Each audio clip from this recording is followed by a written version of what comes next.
Alrighty, welcome everybody. Welcome everybody to another edition of the Stats and Scars feature episode of the Shadow of the Script podcast. I'm your host, Jared Maid. I'm joined by the analyst here. We're missing our boy, the medical guy, as he is golf over everything else, but he's got a little event with the crew over there at TJC. I gave them a shout out with General Booty last week in my own private my own podcast that I was hosting. So I'm sure they're out there celebrating, but. Sad to miss the medical guy, but we have the analyst here, and we got a lot to cover per usual. If you're a first-time listener or you're joining us for your second or third time or whatever, we want to welcome you into the show. We're glad to have you, and you can find us on social media at Shadow the Script on Instagram and TikTok, or at STS Pod on Twitter. And, of course, we're on all platforms, Spotify, Apple Music, or Apple Podcast, and YouTube. So on all platforms, you can follow us everywhere. We appreciate y'all's support. But we got a lot to cover. So not as many injuries as there were 2 weeks ago. So the medical guy had a very shortened list that we're going to go over. And then we're going to follow that up with a little bit of stat analysis, of course. And then we're going to have our two winners and two losers from college football week 5, as well as our predictions for week 6 based off my 3 picks that are going to be released. Which were released today, actually, now that we're recording on a Thursday, releasing on a Friday. So let's get right into it. So with the injury analysis, there's been a couple of odd ones this week. You know, you had a couple of weird ones like Malik Neighbors. Malik Neighbors for the New York Giants went out with a concussion towards the end of the Dallas Cowboys game on Thursday night. And it was one of the most bizarre injuries you'll ever see because it didn't look like it would hurt, you know, your NFL athlete. But he must have just not been able to control his fall, but he was out. I mean, he suffered a pretty good size concussion according to the medical guy's notes. And I believe he's going to miss this upcoming Sunday's game versus, I believe, the Seattle Seahawks. So that's something to keep an eye on or keep in mind because obviously he's one of the top 10 fantasy wide receivers going into this week. And then Joe Mixon, you know, the ankle still sidelined him at practice. You know, they're expecting he's questionable going into this weekend. That's another big one where Cam Akers really hasn't really stepped up for the Houston Texans. You're kind of picking him up in waivers and then dropping him once again the next week, and it just kind of keeps going on this spin cycle. He's the most passed around fantasy running back of all time currently. But Joe Mixon is questionable, and he's been sidelined at practice this week, I think for the third straight week now. And you got Brandon Cooks. Well, hold on. Before we move on to that one, that's a big one because, you know, the Texans are playing – we're going to talk about it here in a little bit, but the Texans are playing Buffalo. And, you know, short of last week, Buffalo's defense has probably been one of the more prominent defenses in the NFL. I mean, they probably have one of the top 5 defenses right now.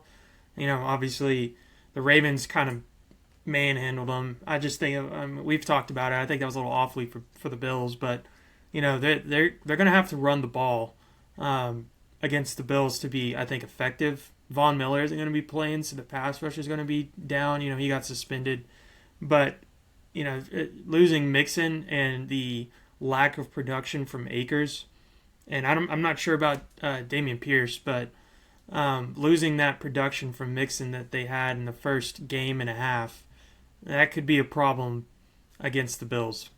Yeah, most definitely. And of course, this is the game, we'll talk about it later, but this is the game with Stephon Diggs and Josh Allen reuniting on different teams after all the drama that ensues over the last 2 off seasons. So I'm excited to see or analyze that game later in the episode. But yeah, Mixon was huge for them in the first 2 weeks, looking like a bell cow running back, David Montgomery without Jahmyr Gibbs type guy, fresh and healthy at his later 20s. So fantasy owners, make your adjustments. Yes. So, and then you got Brandon Cooks, the 30-year-old wide receiver, the archer from the Dallas Cowboys. He got an infection due to a procedure done on his knee, I believe, that I think me and you were talking about before we started the episode, was he got the injection in New York. So, yeah, that's what it sounded like. Like I was going to say from reading a lot of the reports, it sounded like he probably got like a steroid shot in his knee after the game. And I guess either before or after the game, he got the steroid shot. And it sounded like on their way home, something was bothering him. And when they got back and had the actual doctors from Dallas check him out, he had some sort of infection. And like Jacob was saying over text, he's like, that's pretty serious. Like those can be a very serious injury if not taken care of correctly.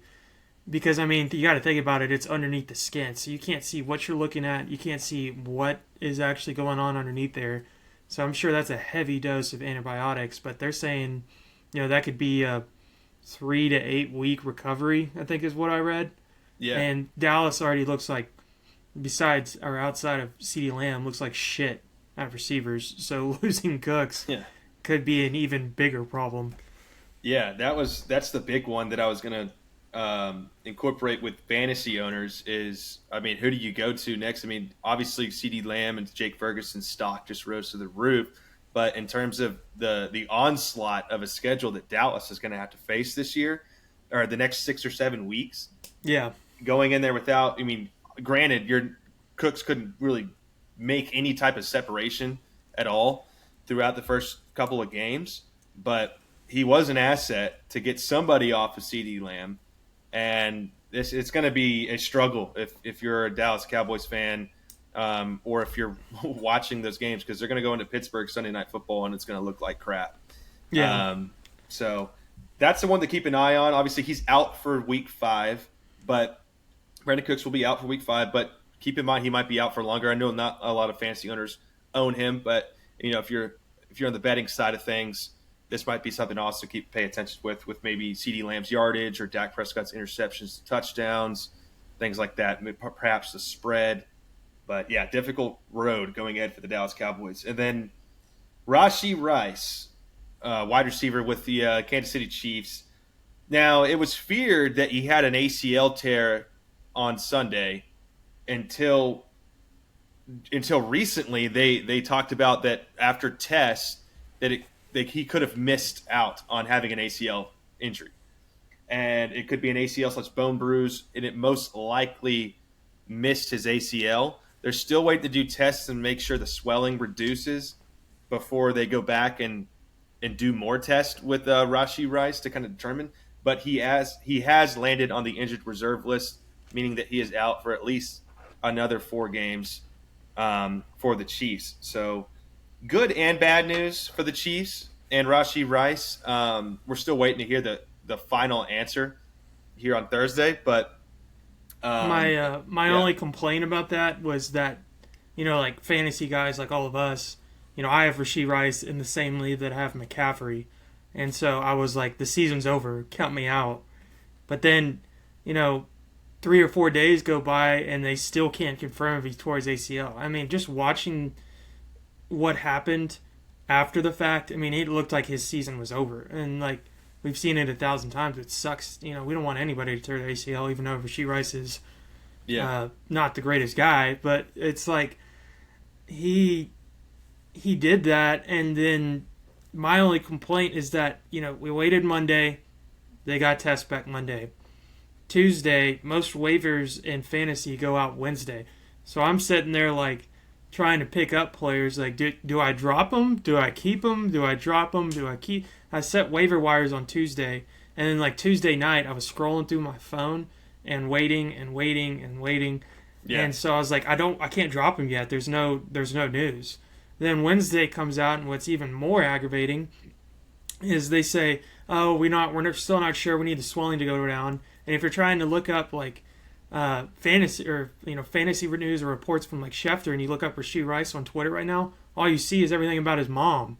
And his mom was like being a porch pirate, taking in his jersey, taking an Amazon package from somebody else. So now I'm aggravated because I'm like, I need the news. Is he hurt? Is he not hurt? Like, what's going on? So anyway, I found that funny. But yeah, the Chiefs might have dodged a major bullet, especially because they already lost Pacheco. Kelsey's not looking like himself, and Worthy's fast as all get out, but he's not going to be able to carry carry the boats like Rashee Rice could. Like I think Worthy has a great chance of probably getting injured. Yeah. So yeah. And not only that, but you have Hollywood Brown that went out as well. yeah, that too. Who won't be back until at least I think January. Yeah, I'm sure Kelsey owners are ecstatic right now. Yeah, they're like, thank God. Yeah.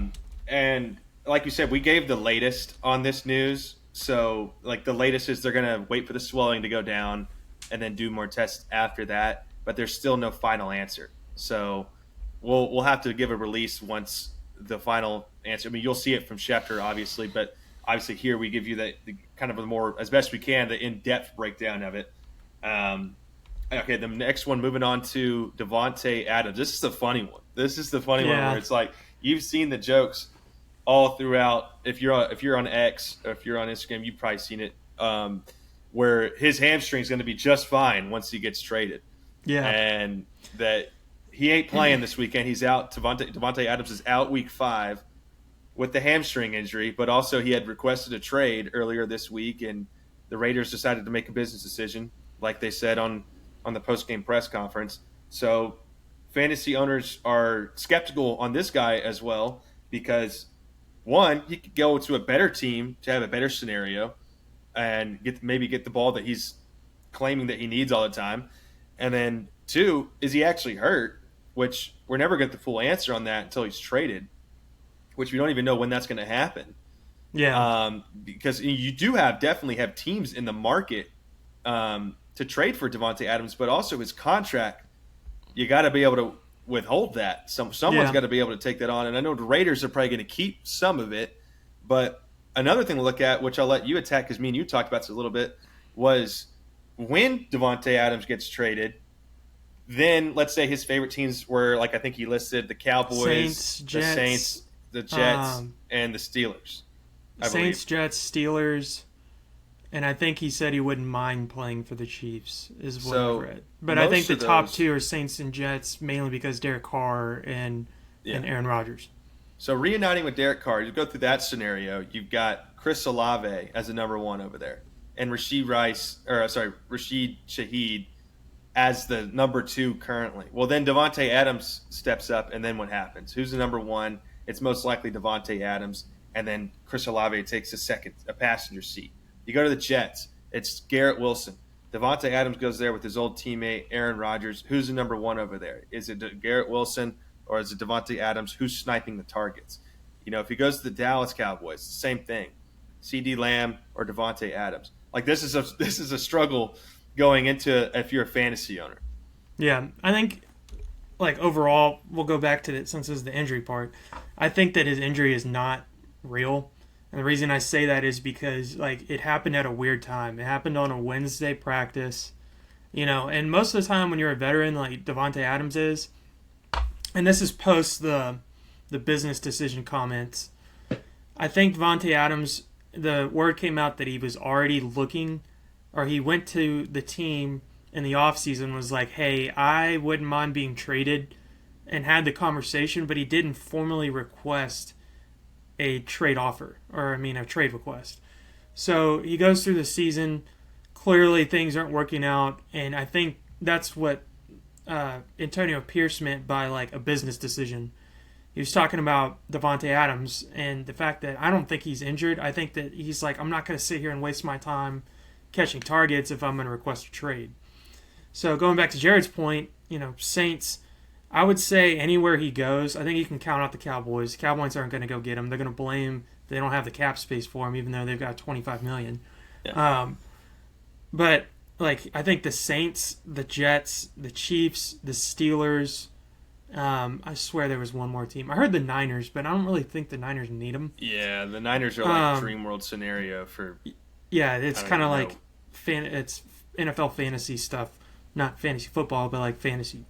I think all 4 of those teams he ends up being the 1, just because the resume he has with Aaron Rodgers.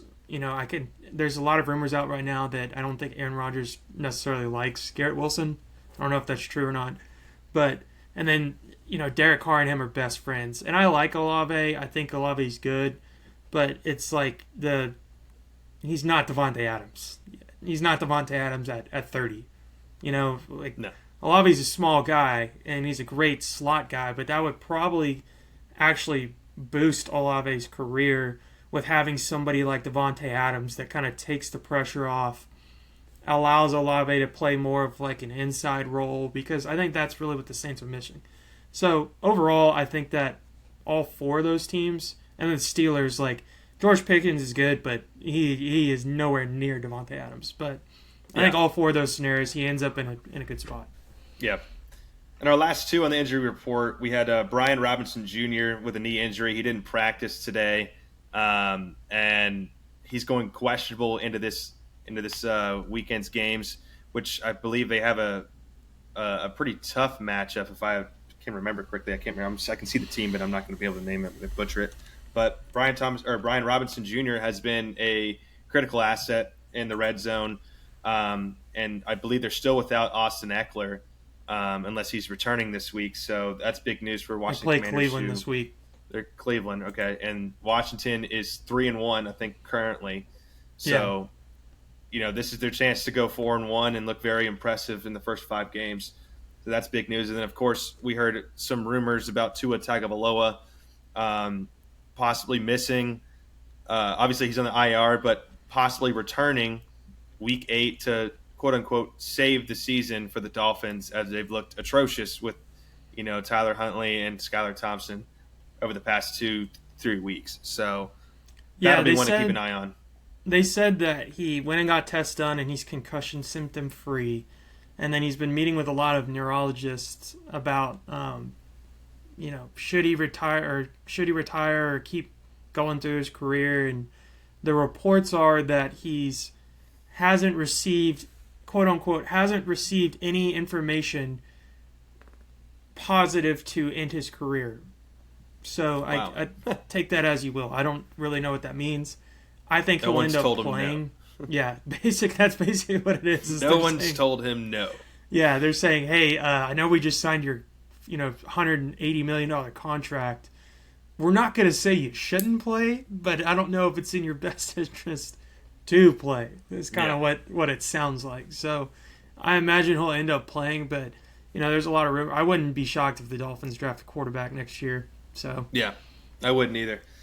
Okay, up next, that concludes our injury analysis, but we got our DB list candidates, our down bad list. Before we go on, I cannot believe you did not mention these since we're Dallas fans, but the two that are detrimental to Dallas is you lost D-Law. I'll make him fast. D-Law on foot injury. And then Micah Parsons on, was it a knee sprain is what they said? Or was it a high ankle? It was a high ankle sprain, I believe. He's day-to-day and questionable, I think, going into this game on Sunday. Doubtful, I don't think he'll play. I doubt he'll play on Sunday. He could barely walk after the game. Yeah, so, there is that video of him limping off the plane. So, Dallas' season is in major shambles right now. They are going to be... We've already talked about it a little bit last episode, but the schedule that they've got coming up and the way this team is built, they're going to be in some trouble. So they're all in. Yeah, they might be hitting DEFCON 17 here in about 2 weeks. So yeah, no doubt. By the bye week, they're going to be shitting their bricks. Yeah. Okay, yeah, and then, of course, Trayvon Diggs as well with an ankle injury. Don't forget that, and Deron Bland's not playing. Deron Bland's out, so Cowboys are down bad for sure. Which, I guess kind of leads into my DB list candidate was, Cowboys fans and spectators and players and reporters as Jerry Jones, Emperor Palpatine, flew into practice on his helicopter. On his Death Star. Yeah, on his TIE Fighter. Coming in there, and you can hear it. And, Dak almost did something that almost any Cowboys fan wanted him to do, was throw an absolute freaking piss missile at that helicopter. He winded up and kind of shimmied one at it, and he's like, no, I'm going to hold the ball a little bit. But, Jerry Jones landed and walked out there shaking hands, kissing babies, and I don't think anybody wants any part of him because – Lord knows Mike McCarthy's going to get fired possibly mid-season or after the season to do more with less, and Prescott's going to get all the blame. And that's not one person personally I would be smiling at on the field as I'm trying to prep for the the hardest defense in the NFL on Sunday Night Football in primetime for all of the world to see how shitty this team is.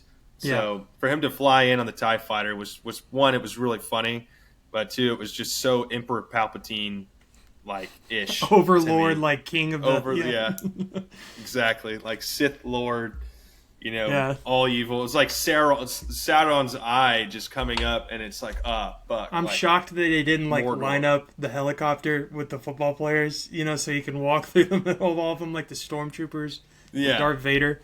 Yeah, exactly. Yeah, just all his family line up, side by side, and him walk out. And it would have been funnier if he landed on the 50-yard line. I think that would have been, because he landed on the sideline, like really close to the field.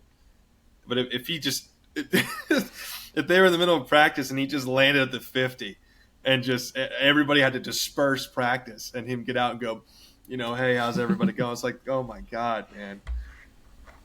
So, yeah, that's my DB list candidate. Well, my first one's Ole Miss. Man, all the social media crap and everything that they've been going over, Kirby Smart, Lane Kiffin, all the shit he talks, and it's literally like everybody, or all offseason, he's like, yeah, we're different, we're going to be a different team this year, and it's literally the exact same Ole Miss. I feel like they do this every year where they're like, they go beat up on like 3 or 4 teams, end up 3 or 4-0. Same scenario where they're like ranked 6th in the nation. And we haven't even talked about them on this podcast because, like I said, I think they're total frauds. And I've mentioned that I think Kentucky is a good SEC football team and a tough team. They kind of remind me of like K-State when Big 12 was all in there. Because like K-State could be like, 6-4 and go play Texas or like Oklahoma and beat them.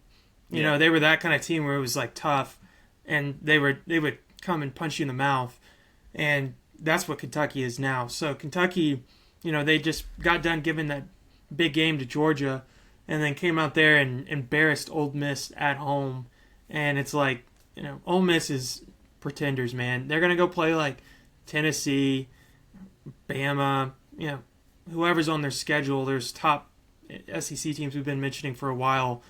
And they're just I think they're gonna get rocked. Like if they go play Tennessee at Tennessee, I haven't looked at their schedule, but I don't think there's a chance. So they're like the typical flash and style team that you would play in high school, and everybody like they got the cool jerseys, they're flash, they're style, they got big dudes, and then you go out there and play them, and they're just soft. So my first DB list candidate is Ole Miss for sure. And I agree with that, and I'll get into why later too. But they got Jackson Dart, and they're that, like you said, they're that one team that scores 80 points against non-conference opponents, and then they get to the SEC and they forget how to play defense because it was never there in the first place. But this week they got a tough one against South Carolina, and their next 3 games, I would argue, could potentially be losses. 4 games potentially losses. You got number 13, LSU next week. Number 19, Oklahoma the week after that. Arkansas the week after that. And number 5, Georgia the week after that. So they could very possibly split those 4 games and go 2-2. Well, I'll go on to my next one while we wait on Jared. But my next Ole Miss in the top 20 DB list candidate is... There you are. I think we lost you there. Oh. Your 4 games that you think Ole Miss loses? I guess I just lagged out. Okay. Yeah. 4 games. Ole Miss, LSU, Ole Miss, Oklahoma, Ole Miss, Arkansas, and Georgia are the next 4. They could very easily split those games and then be wiped out. I could see it. I could see them like. I don't know. I could see them. I'll save my South Carolina prediction, but I could see them losing to LSU depending on where that game is played. I think Arkansas might give them a tough one. They don't look very good right now, but they're just athletic. I don't know. And then Georgia's gonna bend them over and spank the shit out of them. Yeah. So. Yeah. Well, I was going into my DB list candidate before. The other one I have on here is Kirby Smart. First off, to lose the way they did is kind of brutal. Yeah. They put up a really nice comeback right there at the end. But the thing is he's 1-7 against Bama, and that one win is when Jamison Williams tore his ACL. But the other thing is, like, I think I was listening to a part of my take and make a great point. He was talking a lot about, or Booger McFarland was talking a lot about why he thinks they lose and why he can't get over the hump is because, like, they're replicating the product of Bama, that, you know, they're the tough mentality, the culture, whatever, but, like, there ain't nothing better than the original. And that's kind of what Booger was pointing out. It's like, Nick Saban is still in the building at Bama, and that was the smartest move that is it Caleb something, the head coach? Kalen DeBoer. Kalen DeBoer, that's what it is. I thought it was like Caleb DeBoer, but Kalen DeBoer made was keeping Saban around because the culture and the standards remains the same. And that's what Kirby Smart can't replicate. It's like they got the same guys, they got the same look. The only thing is you're missing that one element, and it's very true because you go look at like Nick Saban's. He's not the coach, but you go look at Nick Saban's record when he was the coach against his former coaches, and it's impeccable. I think that he lost like towards the end. I think he started losing more, but I think like over 20 years he lost like 4 games to his former coaches. Yeah, it was something crazy. I mean, it was every year, and the one thing that Kirby Smart lacks is discipline. I mean, he's had 10 or 12 athletes this year alone get arrested. Yeah. It's just that stuff doesn't flow. You don't hear that at Alabama unless I'm wrong, but no, I mean, you really don't. I mean, obviously Bama players have gotten in trouble too, but it feels like every 2 weeks you open up your phone and some starting cornerback is arrested for a DUI at Georgia, and it's like, here we go again. Before the draft, after the draft, during the season, doesn't matter. Yeah, I mean, obviously, like, Bama's had a couple of those, too. Like, I mean, Henry Ruggs is an example. Yeah. So. Yep. But, all right. Anyway. Next, we'll finish off with our this segment with the Bills versus Texans this weekend at noon on CBS. You get the Texans as a 1.5 favorite going into this one. Kind of a headline for you. You got Josh Allen and the Bills facing off against his former wide receiver one diva, Stephon Diggs, who was traded to the Texans this offseason. The Texans were off to a hot start. They've kind of simmered down over the past 2 games, but they snuck a win against the 0-3 Jaguars. 0-4 now. Yeah, who are now 0-4 after that loss. But I believe this one is in Houston, or it might be in Buffalo. But yeah, I think this is going to be. It is in Houston. This is one of those hard games to predict because they're both like the Bills are coming off that really tough loss against the Ravens on Sunday Night Football where they got spanked. And I said in my power rankings that, this is an off game for them. I don't think this is one that Bills fans should freak out over. The Ravens really needed to win after dropping one of the Raiders and one in the first week versus the Chiefs on one that they kind of looked like they should have won. And they've been struggling on the back half of games due to game management issues. But so the Ravens, I just thought, were hungrier for that win, but they figured out the formula with Derrick Henry, and they did it against the Bills. So eventually the Bills were going to drop one and kind of simmer down from just blowing out every team. Yeah. So there's nothing to freak out over, which is why I have the Bills winning this game. I think that Josh Allen and the Josh Allen versus Stephon Diggs drama war that's going to happen this Sunday is going to lean towards Josh Allen and no one's going to talk about it. They'll talk about it if Stephon Diggs and the Texans win and say, kind of like, oh, Stephon got his revenge, Stephon was right. But it's if Josh Allen does what he's supposed to do and goes out there with his non-wide receiver one wide receiver room and it wins by a pretty good margin, then you're gonna hear nothing about how Josh Allen was right. He's better off without Stephon Diggs. He participates better with the team. They have more of a team bonding without Stephon Diggs. And it's just kind of like, he's one of those quarterbacks that maybe thrives better without a diva. But I've got the Bills winning this game 27-23 in a 4-point spread. Yeah, I think mine's pretty similar. I was just pulling up, we didn't mention a lot of the Bills and the injury list, but they got Ed Oliver was a limited participant Khalil Shakir was. They got a couple guys out on defense, so I'm interested to see how battered their defense is. But like I said earlier, their defense is top notch. They came out and they didn't have a good game against the Ravens. They kind of got manhandled, and I think they're going to come out with a little bit of vengeance. And I just did. I didn't also like to like. I didn't like what I saw from the Bills side of the offense. I mean, it felt like they were kind of toning down what they really were good at, which is motions, playing down the field.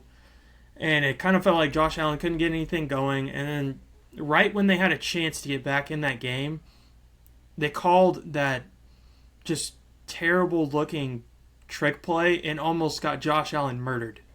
I don't know if you saw that, but I was like, they ran that reverse that's getting pretty famous now, where they run the reverse, and Allen was out on the sideline, and they tossed it back to Allen, and he ran around the corner trying to get the ball out, and he like pump faked, and then when he threw a defensive tackle, I'm not sure which one it was, I mean, just smashed him, laid him out right there on their sideline. And I thought that Allen was going to get up hurt because that was a major hit. But going into this game, I think the Bills will like kind of rebound, rethink some things, and get back to what they were. And I think the Texans are going to struggle, especially because what I mentioned about Joe Mixon earlier. If that defense is semi-healthy, the Bills' defense is semi-healthy, and they don't have something that can kind of control the run game, control the box is basically what I'm getting at, then I think Buffalo wins this game 24-17. And I think it'll be close, but I think you'll see Allen kind of control the game. I think Stroud's going to play good, but I think you'll see Allen kind of return to what we were talking about, before last week on how he was pretty much the MVP front runner, I would say, for the first 3 weeks. So I think you'll see Allen return to that, and I think the Bills win 24-17. All right, yeah, 24-17. So both of us got the Bills winning. All right, and then let's go into your stat analysis of the week, followed by our Jets and Vikings prediction. So I'll let you take over that. Yeah, I always try and find one stat to start off with. And I'm bringing back my QB 1, running back 1, and wideout 1 this week. But the one stat that I find funny is if you look at the top 5 rushing yard leaders this year, I bet you couldn't guess. Or you could probably guess 5, but I don't think you'll get all of them. Go ahead. I know Jonathan Taylor's in there. Yep. Jordan Mason. Mm-hmm. Derrick Henry's got to be in there. Yep. We're going to go with... No, not Kenneth Walker. Shoot. I guess 3, right? Yeah. Man, I don't know. The other 2, I had names, but not Najee Harris, is it? No. I know he's gotten a boatload. I'll give you one more guess, and then I'll tell you. Saquon. Yep, you got one more. Saquon's got to be in there. David Montgomery? No. You got all of them but one. It's at 1, you got Derrick Henry at 480, Mason at 447, Saquon at 435, Kamara at 362, and Jonathan Taylor at 349. So the reason I didn't think you were going to guess that was going to be Jordan Mason. And why I think this is funny is because you got the top running back in the NFL that is showing why running backs matter, and then the guy right behind him is showing you why running backs don't matter. So like I've always been on the the bit or the side of I don't really think running backs matter. Like I don't want to pay a ton of running backs, and there's a lot of extremes to that. So you've got like teams that get the bell cows like Derrick Henry, or you have teams that can go the complete opposite way like the Cowboys, which is a terrible example, but trying to do a running back by committee, and their committee's terrible. But like a good example of running back by committee was before the last year, the Chiefs running with Pacheco and Clyde Edwards and McKinnon.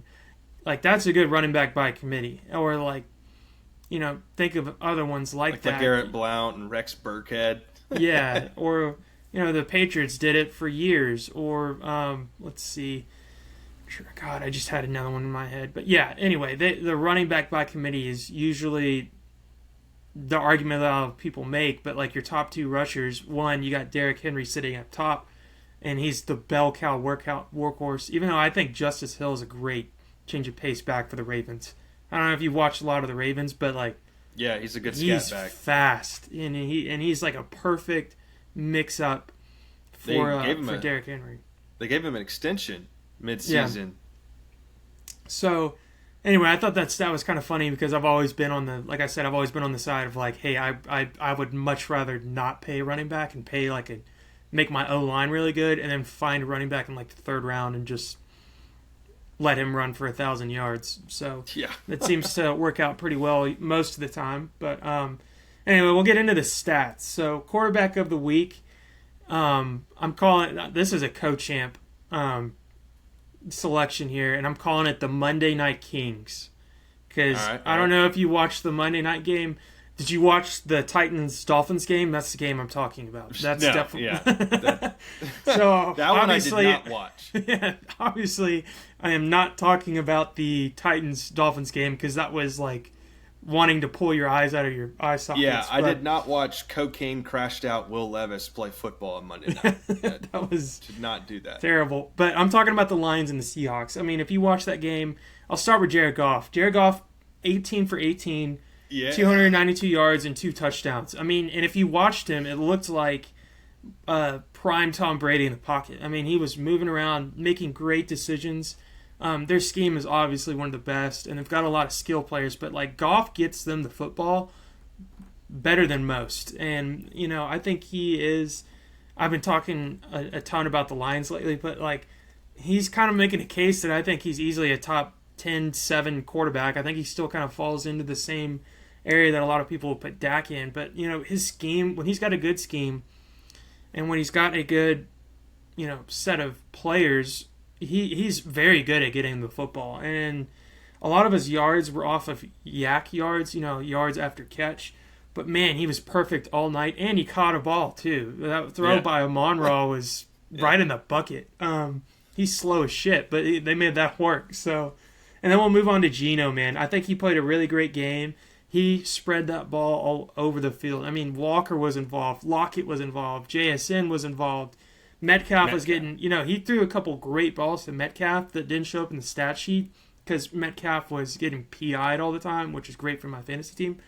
But the only, you know, hiccup he had was a desperation interception at the end, just trying to make a play and get back in the game.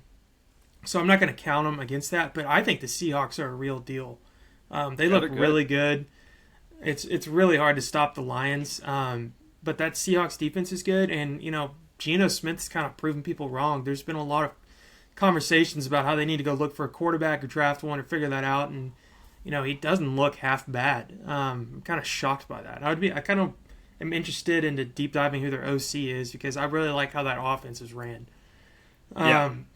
You got any thoughts on those two before I go to running back? Yeah, well, with the Lions and Seahawks, like I think I looked at Jared Goff's stats, and I was kind of a box score watcher this weekend as I was out of town. I got to see some highlights on Twitter once the week was over. But 18 of 18 is video game numbers for sure, and that 100% deserves a Monday Night King.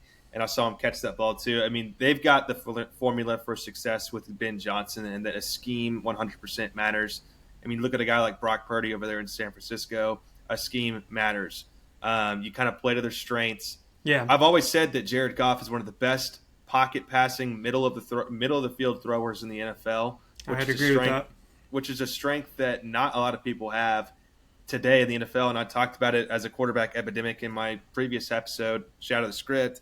And it's just he just continues to do it ever since he's become a better quarterback since he left the Rams, even appearing in a Super Bowl. Yeah, I trust him, man. Like with most of what's going on, this is not a recency bias thing. This is a 3 or 4 year trend. Yeah, of playing with the Lions, throwing less than 10 interceptions a year, 25 plus touchdowns, and winning football games, changing the culture over there. And then of course Geno still ain't right back yet.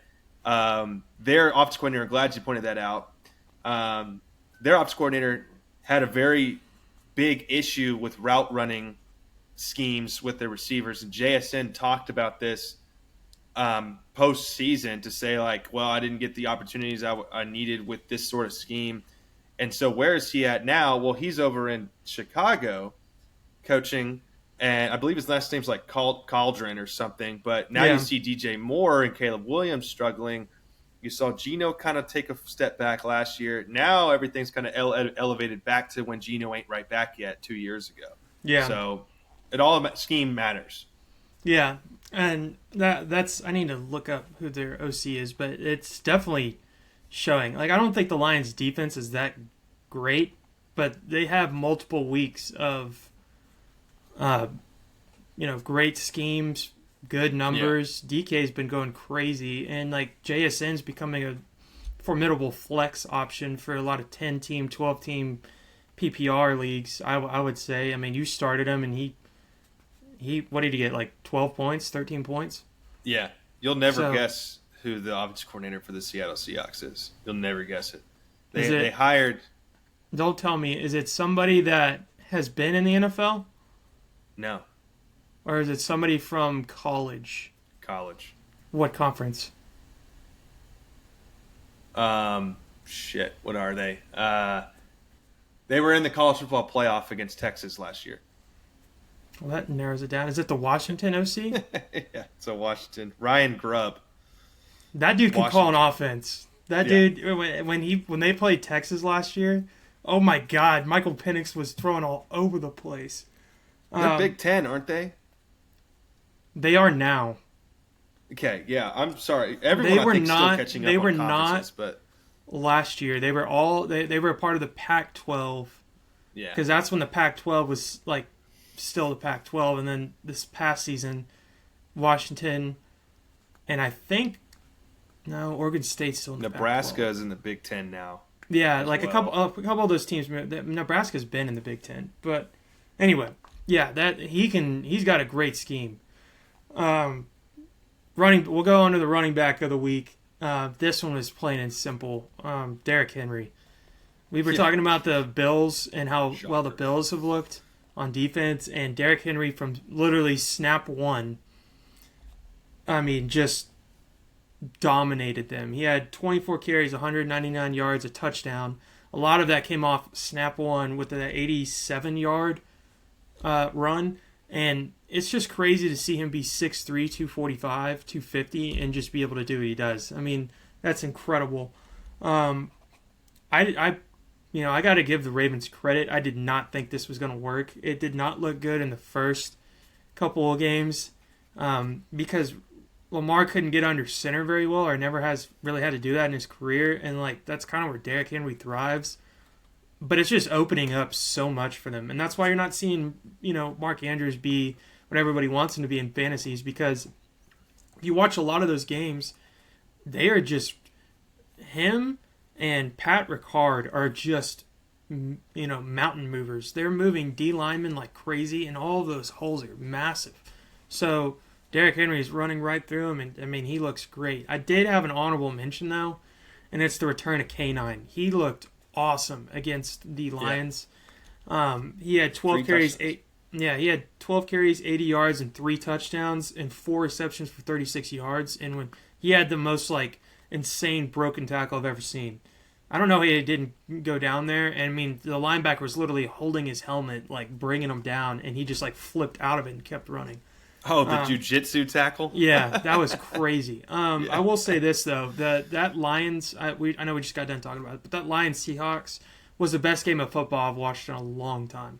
Not a lot of penalties, a lot of offense, and it was just a clean game by both teams, and it came down on the wire. It was a fun game. But my other running back was definitely K9. He got a consideration, but he just didn't have quite the numbers that Derrick Henry had. And then my wideout of the week was also I felt like this was an easy pick, was Nico Collins. We've talked about him a lot, or the Texans, quite a bit, and him having 12 catches for 151 yards and a touchdown, he's kind of emerged as the Texans receiver. So, I mean, Nico Collins is the number one there, clear cut. So, it's definitely Nico for the wideout of the week. Yeah, I respect that. I saw a segment talking about how Nico Collins is a top 5, top 10 receiver in the NFL, and I still think that's way too soon. Everybody's a top 10 receiver these days, but I was hoping that out of the trio of receivers over there in Houston, that Nico Collins would get most of the attention because of the last year that he had. And I don't know, his physique and the way that he plays the game. I don't know. I can't really put a name on it to place it, but it just kind of reminds me, I guess, kind of a little bit of like a mini DK. I don't know. Like I that's probably a bad comparison. I'm gonna He kind of disregard reminds that. me of Jamar Chase. He just like he looks big out there. Yeah, that's what I mean. He's kind of like Jamar. Like I was gonna say Justin Jefferson, but Justin Jefferson looks like tall and lanky. Like Nico to me looks a lot like Jamar, not as big. I feel like Jamar's kind of a big receiver, but like he kind of reminds me of like a mixture of Jamar and maybe a little bit of CeeDee Lamb a little bit. They kind of look similar, but Yeah, I it's gotta like watch more CeeDee film. Lamb's build, but Jamar's routes and capability. Yeah, I can see that. Yeah, good choices though.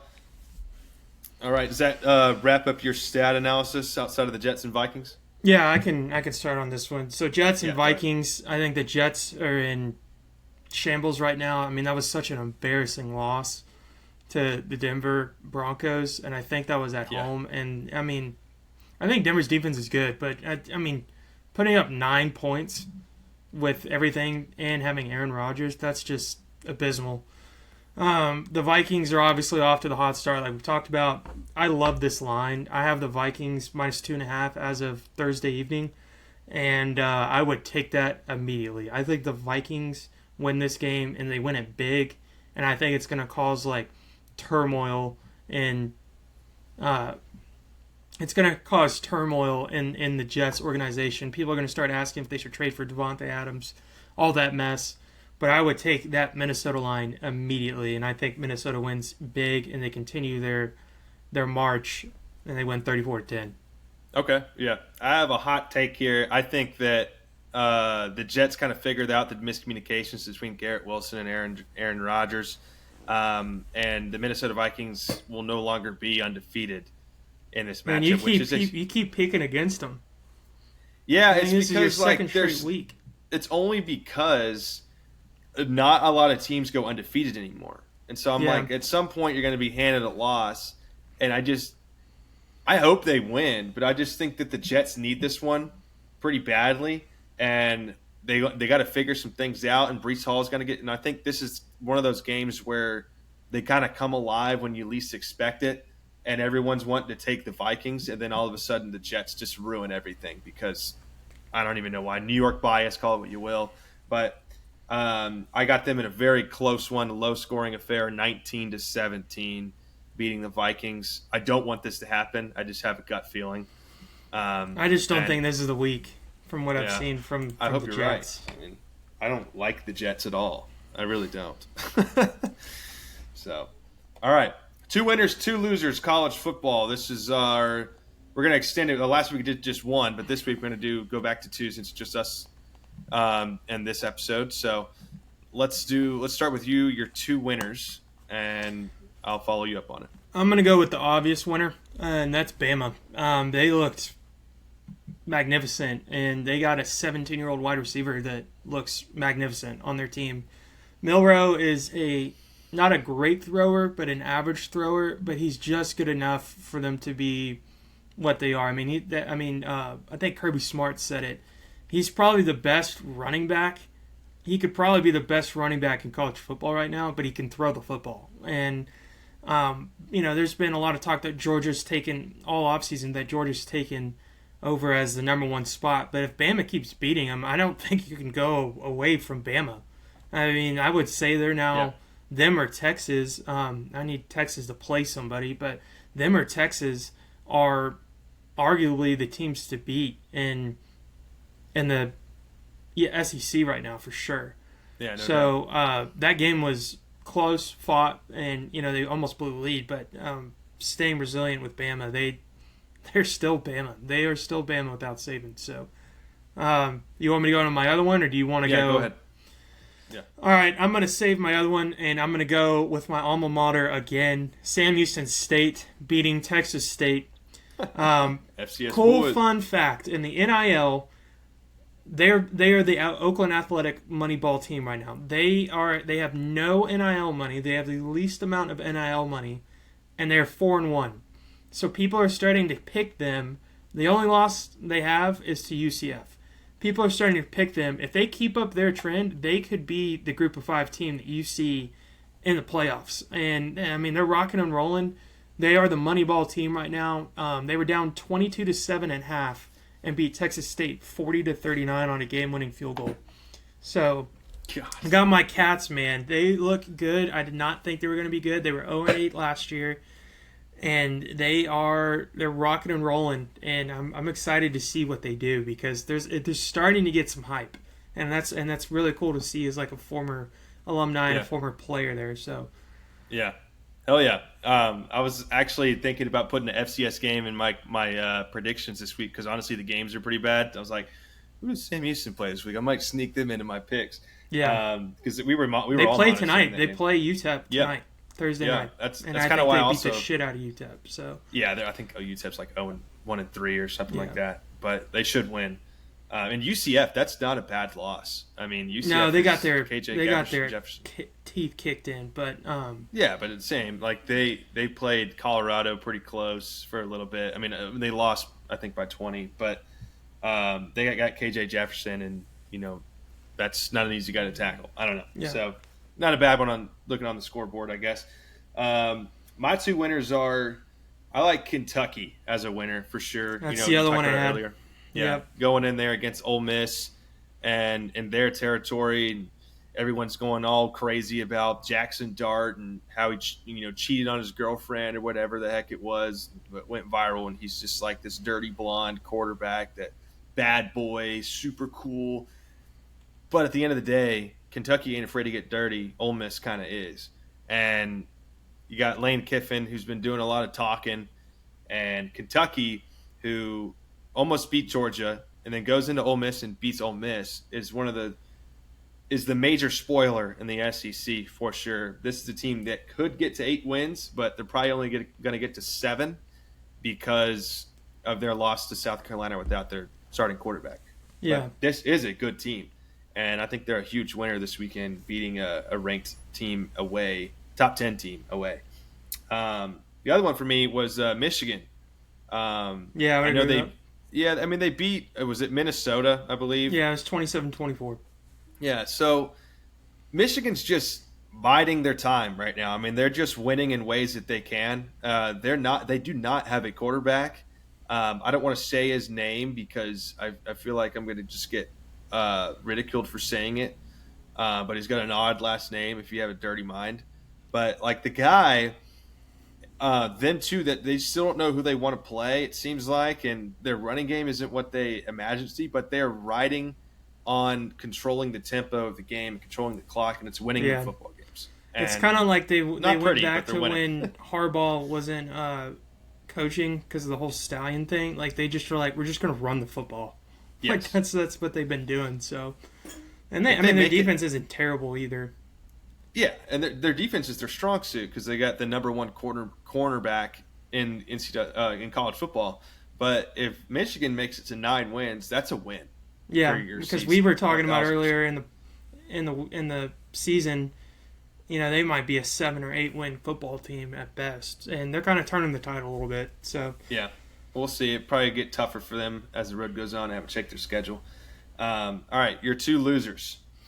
I got to put FSU on here again. They lost 42-10 to SMU. And, I mean, I don't know how this football team hasn't fired their head coach yet. I really don't. I mean, you've got – I know they lost a bunch of people, but all these bits of him coming out, I mean, he's complaining like crazy or, like, finding excuses. But, like, losing 42-10 to SMU, and I don't think SMU's half bad. But that is just embarrassing. Every part of this season for them has been absolutely embarrassing, and they just it's time to like hang it up with that coach, fire him. I don't know. They need to do something. Yeah. But it's terrible. So bad. The next one I have is Miami. The way that game ended for Miami, they should have lost that game. I thought that was a touchdown. I think they overruled it. They called it a touchdown on the field. Then they went into the booth, and it took like 5 to 10 minutes to figure it out, and they called it incomplete. And I texted immediately to you guys. I think they called it incomplete because they want Miami to be in the playoff. That's what I I think think. that like if you call, I don't think there was enough evidence on that play to overturn it. And my God, that was a great game. Like Cam Ward looked pretty good, but like yeah, they should have never been in that scenario. I know they won, but it's just that's a bad look from Miami right there. Yeah, yeah, I would agree. And it reminded me of the Packers versus Seattle catch in the NFL a couple years Yeah, ago in the playoffs. Um, should have been, which was ruled a catch for the receiver. So yeah, actually, Miami was my loser as well this week because of that. And I just think that for your reasoning, um, I think we both agreed on it over text that this is the first time Miami has been good since like Frank Gore and Devin Hester and when they were the actual U. yeah, And they're like, oh, we've fallen in love with Cam Ward, the 2-star quarterback who's in the Heisman race, and now you've got a top 7, I think either 6 or 5. No, I can't remember what they're a top 10 ranked Miami team that could possibly make it to the college football playoff. They want that 1,000%. They don't want Virginia Tech spoiling that on a Hail Mary. no, So exactly. when Miami comes back in that game and Virginia Tech does what they did at the end of the game, and technically that by rule, from what we saw in the NFL game, is a catch for the receiver, I was a little thrown by that 1,000%. And then my second loser was Utah. Utah Yeah, got spanked by their opponent, and they looked decent against Oklahoma State, but we're starting to figure out Oklahoma State's really not that good, which now makes Arkansas a lot worse than they actually are. So it just kind of like the Cam Rising ordeal. He's padded up twice over the past 2 weeks during practice and pregame, and then decided not to play. And this is like a 7th-year quarterback, and it's almost like a get the hell out of the locker room and hang up the cleats sort of thing because you're not going to get drafted. You're not going to start. You're not going to do all this stuff after college. So he's kind of just banking his check and screwing off, kind of like a Will Fuller college retirement package. And you've got Zach Wilson's younger brother going out there and like he needs to just take ownership of the starting job from here on out. But Utah was number 10 or 12 in the country, and that loss is just going to backfire on them heavy. So those are my two losers. So, all right. Yeah, I'll kind of do a little quick fire on the 3 college football predictions that I posted today. And this will kind of have you shaking in your boots. No, last week I think I went 1 of 3. The Alabama game kind of threw me through a loop. But the Rooks looks, I guess you could say. I will go through them quickly, then you can talk about them with me. So I got, of course, the College GameDay matchup, number 8, Miami at California. I'm predicting Miami to win this game 35-23. I think they cover the 10 point spread favoring Miami. I just don't think that they're trying to make California more than what they are. They played Auburn and beat them, and I think that's what making them relevant. But Auburn, as we know, with Hugh Freeze and all that, like they're so freaking terrible, and it's painful to watch. It's like Bird Box. Yeah, them and Mississippi State, I would argue. And then for the number 9, Missouri at number 25, Texas A&M. This is a big one for me. And this is back-to-back weeks where I'm picking an A&M game. I still, once again, I think A&M has this game. I think A&M wins this game 27-26. They don't cover the 2.5 point spread. Doesn't matter. They need to win this football game. If they win this game, they have a really good chance to be 9-2 going into Texas's matchup at the end of the season, which I just kind of wanted to go along with my spoiler that I had at the beginning of the year. that they're on fast track to that point. They should have beaten Notre Dame. Looking back now, and that loss is going to kill them. So they kind of have no choice but to kind of win out. And they're talented enough to beat Missouri. Missouri played Vanderbilt very close. They do not look very good this year. They're going to come out and play hard, and I don't disrespect them as a team. And this is our toughest matchup so far, as an Aggie. But at home, I really think Marcel Reed is your guy, and this game will define whether or not it is.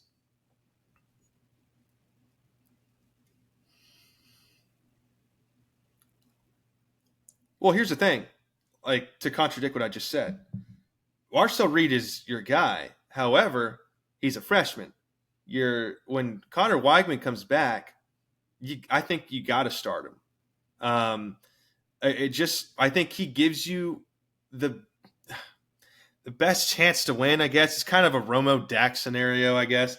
But it's just I know he's talented. I know Weigman has the talent with him. We've gotten 3 years of him being hurt all the time. It's very difficult to watch if you're an Aggie.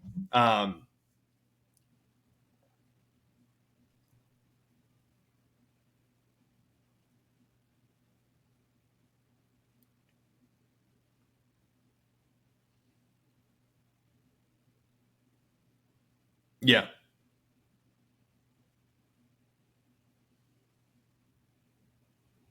He doesn't know what a two ball is yet. So he just kind of zips everything everywhere. I'm like, calm down. You have him open. Let me do my last prediction, and then I'll let you kind of cover your last ones, or these three as well. Number 12. Oh, okay.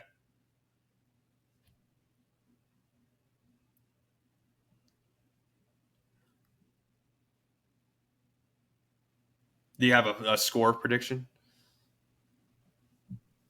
Okay. Yeah. Damn. Yeah. And you have Miami winning as well? That's what I think too. Yeah. All right. Number 12, Ole Miss at South Carolina. Now, I went back and forth on this, and then you said your prediction before we started recording, and I was like, yeah, I can totally see this happening. But regardless, I do have Ole Miss winning this game by a hair, 38-35. This is a no defense type game. I think Missouri is Ole Miss is a 10-point favorite. I don't think they cover. South Carolina is a good football team, and I think they win 38-35. Ole Miss does. So, and I think you had a different prediction, which it's in South Carolina, which is another thing.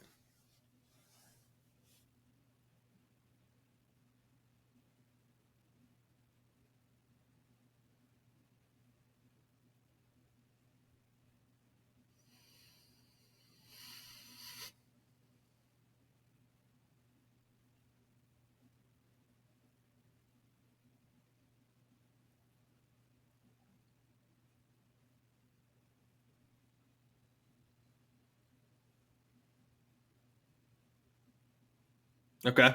Yeah. And I hope that happens. I mean, the Ole Miss team's kind of pissed me off as of late. So, um,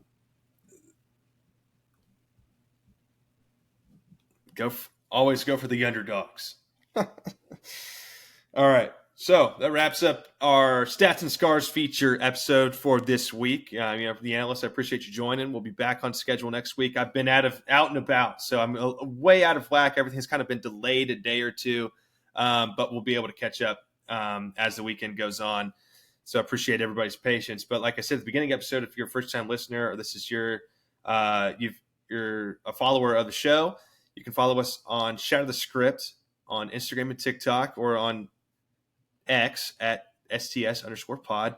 And then, of course, on all platforms such as like Spotify, Apple Podcasts, YouTube. You can just search the name Shadow the Script and we'll pop up there. And we've got everything separated in categories so that you know what you're listening to and know what you're watching. So Stats and Scars every Thursday at 8 a.m. Challenge the Script with our College football preview for the College GameDay Matchup through the eyes of the video game is every Friday at 8 a.m. And then, of course, the Shadow the Script main attraction episode is on Sundays in the morning time whenever we release it. So appreciate y'all joining, and we will see y'all next Thursday.